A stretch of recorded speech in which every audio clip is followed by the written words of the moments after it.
জি, আমি ফয়সাল করিম মাসুদ। আহ, বিগত 12ই ডিসেম্বর ওসমান হাদির নামে যে ব্যক্তির হত্যা মামলার আসামি আমাকে করা হয়েছে। আসলে আমি এই মামলার সাথে, এই ওসমান হাদির যে হত্যা, এই হত্যার সাথে আমি কোনোভাবে প্রত্যক্ষ বা পরোক্ষভাবে জড়িত না। এটা পুরোটা একটা মিথ্যা বানোয়াট একটা নিউজ বা যেটাই বলেন আসামি আমাকে করা হয়েছে। করার পিছনে বেশ কিছু কারণ আছে, কারণ আমি তার প্রচারণে ছিলাম। আমি তার অফিস বলেন, আড্ডাখানা বলেন, যেটাই বলেন আমি সেখানে ছিলাম। সেখানে থাকার পিছনে মূল কারণটা হলো, আপনারা জানেন যে আমি অ্যাপেল সফট আইটি নামে একটা প্রতিষ্ঠানের মালিক। বিগত 10-12 বছর ধরে এই প্রতিষ্ঠান আমি চালাচ্ছি। এই প্রতিষ্ঠান থেকে আমি প্রায় 20-30 কোটি টাকার কাজ করেছি উইদাউট তদবির, সুপারিশ ছাড়াই। কারণ আমি ব্যাটল অফ 71-এর প্রতিষ্ঠাতা। ব্যাটল অফ 71-এর মতো একটি গেম বানিয়ে আমি বাংলাদেশে জাতীয় পুরস্কারও পেয়েছি। আমি সফটওয়্যার ইঞ্জিনিয়ার, আমি এমবিএও করেছি। এখন কথা হচ্ছে সেটা না, কথা হচ্ছে যে আমি সেখানে কেন গেলাম। সরকার পতনের পর আমার ব্যবসা প্রতিষ্ঠানে অনেক লস হয়, যেখানে আমি ঋণগ্রস্ত হয়ে যাই। তো আমি কিছু কাজ, নতুন কাজ, আইটির কাজ জমা দিয়েছি। তো আমি তাদেরকে জমা দেওয়ার পর আমি দেখলাম যে তদবির সুপারিশ এখন দরকার হবে, কারণ যেহেতু আমার ব্যক্তিগত প্রোফাইলে এখন কোনো কাজ হচ্ছে না। তো আমি ওসমান হাদির ওখানে যাই, তার সাথে কথা বলি। বলার পর সে আমাকে আশ্বস্ত করে বলে যে সে আমাকে কাজ পাইয়ে দিবে। এই বাবদ সে 5 লাখ টাকাও চায়। আমি 5 লাখ টাকা দিই তাকে। নগদ চেয়েছিল, আমি নগদই দিয়ে দিয়েছি।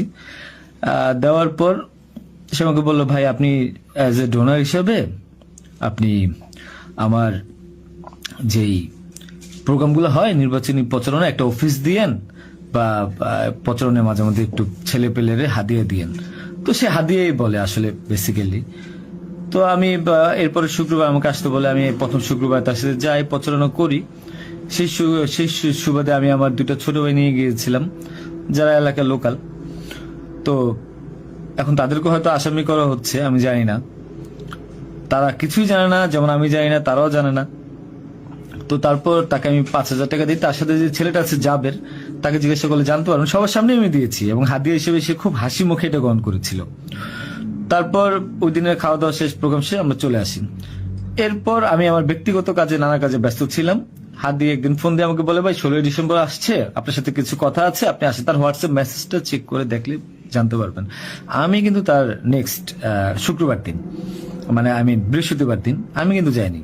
সে আমাকে ফোন দিয়ে নিয়েছিল যে আপনি আসেন, এসে আপনি দেখেন যে আপনার সাথে কিছু কথা আছে, আপনার কাজটার বিষয়ে কিছু কথা আছে, আর আমাদের 16ই ডিসেম্বর প্রোগ্রামে আপনি একটু হেল্প লাগবে। তো আমি যাই। সাথে আমার বেসিক্যালি আমি বাইক চালাইতে পারি না, সেজন্য আমার যে বাইক, সেই বাইকের একজন চালক ছিল, ওটা আমার খুব ক্লোজ ছোট ভাই, আমার খুব স্নেহের, আলমগীর। এবং তাকে নিয়ে যাই সাথে করে। যাওয়ার পরে তার সাথে আমি, পতাকা হবে 35 ইঞ্চি, 40 ইঞ্চি, 18 ইঞ্চি, এগুলো জাবেরকে জিজ্ঞাসা করলে পাবেন, তার সাথে লোক, তাদের সবাই যারা ছিল ওই সিসি ক্যামেরা যাদেরকে যাচ্ছেন সবাইকে জিজ্ঞাসা করতে পারেন। এবং তাকে 250 গেঞ্জি বানিয়ে দিতে হবে, এই জন্য কত টাকা লাগবে ডিটেল।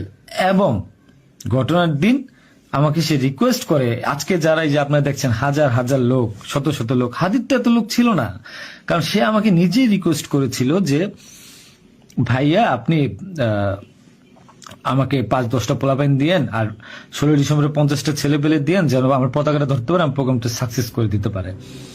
তো দেখেন, তো ওই জায়গায় আমি তাকে আশ্বস্ত করি, ঠিক আছে আমি চেষ্টা করব।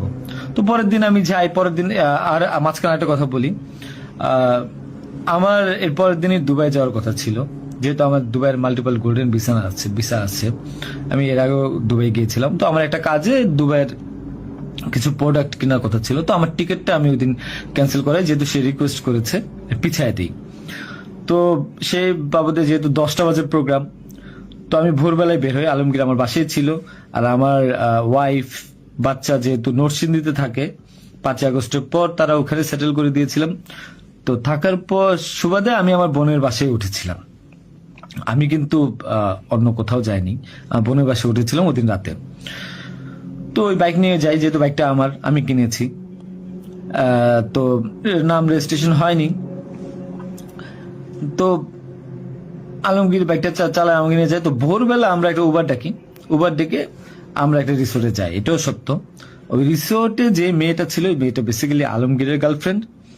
কারণ আলমগীর আমি দুবাই চলে যাওয়ার পর সে যেহেতু এলাকায় থাকতে পারছিল না, তার একটু বাইরে থাকতে হবে। তো মেয়েটা তার কাছে একটা হেল্প চায় বাসা ভাড়ার জন্য। তো আলমগীর তার গার্লফ্রেন্ডকে হেল্প করার জন্য বলে, ঠিক আছে তুমি আজকে দেখা করো, আজকে আমাদের অনেক কাজ, তোমার সাথে আমি পরে দেখা করতে পারবো না। তো আলমগীরের সাথে আমি যাই। যাওয়ার পর 8টা-9টার দিকে আমি আবার চলে আসি, কারণ আমার এই টিকিটটা ক্যান্সেল করতে হবে। আবার হাদির প্রোগ্রামে যেতে হবে, ছেলে পেলেও নিয়ে যেতে হবে। তো আমি প্রিপারেশন নিয়ে সকালবেলা চলে আসি। আসার পর এখানে যে মেয়েটা গার্লফ্রেন্ড বানানো, মিথ্যা বানোয়াট একটা প্রচারণা, মানে এর চেয়ে লেম জঘন্য কোনো কিছু হইতে পারে না এই দেশে। মানে আমাকে আসামি করেছেন, ভালো কথা করেন, কিন্তু এইরকম মিথ্যা মানুষের কলঙ্ক দেওয়ার কোনো মানে নেই। সতরা জানেন, ওই মেয়েটা গরিব একটা মেয়ে, মেয়েটাকে ফাঁসাচ্ছেন, মেয়েটাকে দিয়ে যা মন চায় তাই বলান। এখন কথা হলো যে আমি প্রোগ্রাম করেছি, হাদিকে যে ওদিন কথা বলেছি, এবং ওই দিন আমি তাকে আবার 10,000 টাকা দিয়েছি, পোলাপানকে খাওয়া দিয়েন।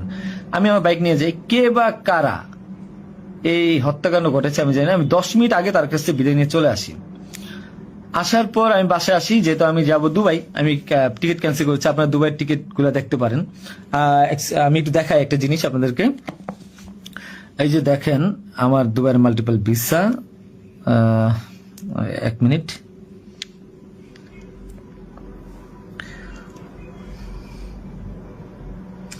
এই যে দেখেন আমার দুবাইয়ের মাল্টিপল ভিসা। হ্যাঁ, ওকে। আমি এখান থেকে ক্যামেরা যেহেতু দেখা যায় না, আমি এখান থেকে দেখাই।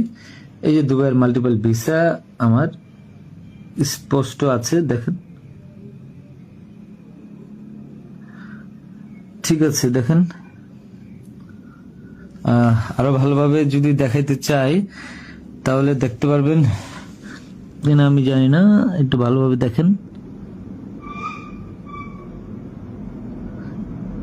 যাই হোক, এটা আমার দুবাইয়ের ভিসা। তো এরপর আমি এই যে আমার দুবাইয়ের ভিসা, আমার ওদিন টিকিট ক্যান্সেল করি এবং আমি যাবো আমার কাছে বিদায় নিই। বৈশাখ আমার ভাগিনা একটা আছে 5 বছর বয়স, সে আমার মোবাইলটা ফেলে দেয়। মোবাইলটা ফেলে দেওয়ার কারণে যেটা হয়েছে যে আমার এই মোবাইলটা নেওয়ার জন্য আমার 2 ভাগিনা খুব দৌড়ঝাঁপ করে মোবাইলটা নিয়ে আসে। আমার কাঁধে ব্যাগ ছিল, এখন ব্যাগকে অস্ত্রের ব্যাগ বানিয়ে দিচ্ছে, কিচ্ছু করার নেই আমার, যা বলবে তাই সত্য। আর আমার বাইকের নাম্বার প্লেট চেঞ্জ করে নাম্বার ম্যানহোল থেকে উদ্ধার করা, আমার বাবা 2বার ব্রেন স্ট্রোক করছে, তাকে দিয়ে উদ্ধার করানো, এটা কোন নাটক আমি জানি না। তো তারপর এই তো বাইক উদ্ধার দেখলাম, এগুলা দেখলাম। এরপর আমি বিদায় নিয়ে চলে আসি।